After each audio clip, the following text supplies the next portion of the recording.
যাই বলো না কেন, বাঙালি বিয়ের কিন্তু একটা আলাদাই ঐতিহ্য আছে। আর বিয়ের সাজে কনেকে শুধুমাত্র ইম্যাজিন করা যায় লাল টুকটুকে বেনারসি শাড়ি। আজ সেরকমই একটা ব্রাইড স্টোরি নিয়ে তোমাদের সাথে শেয়ার করতে চলে এলাম। এটা হচ্ছে আমার ব্রাইড সোনালি, এবং প্রথমেই জানিয়ে রাখি আমার পরিচয়টা। আমি জয়শ্রী। এই চ্যানেলে আমি নিয়ে আসি তোমাদের জন্য আমার বিভিন্ন রকম আর্টওয়ার্কের ব্লগ ভিডিও। তো যেটা বলছিলাম, লাল টুকটুকে বেনারসি শাড়িতে আমাদের ব্রাইডকে কেমন লাগছে তো একবার বলো। এই সুন্দর লুকটা ক্রিয়েট করতে আমার কিন্তু অনেকক্ষণ সময় লাগে। তো বিয়ের দিন আমার কাছে অনেক কিছু রিকোয়ারমেন্ট ছিল, যেগুলো আমি ফুলফিল করার চেষ্টা করেছি। যেমন ও বলেছিল একদম টানা টানা আইলাইনার ও পরবে না, তারপরে বিভিন্ন রকম হেয়ারস্টাইল যেটা পাফ করে ব্রাইডদের ক্ষেত্রে, তো সেই ধরনের হেয়ারস্টাইল ও করবে না।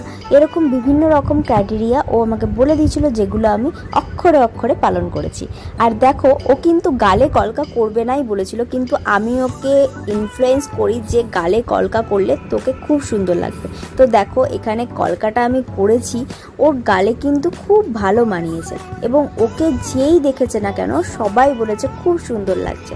তো দেখো, তোমাদেরও কাছে শেয়ার করছি কলকার ভিডিওটা। তো তোমরাও যদি শিখতে চাও তাহলে তোমরা এই ভিডিওগুলো দেখে আমার প্রত্যেকটা আর্টওয়ার্ক দেখে শিখতে পারো, যে আমি কিভাবে কলকা করছি, কিভাবে অন্যান্য আর্টওয়ার্কগুলো করছি। আর তোমাদের যদি কিছু জানার থাকে তাহলে অবশ্যই আমাকে কমেন্ট সেকশনে জানাও, যে তোমরা আর কি কি ভিডিও দেখতে চাও, আমি অবশ্যই তোমাদের জন্য নিয়ে আসবো।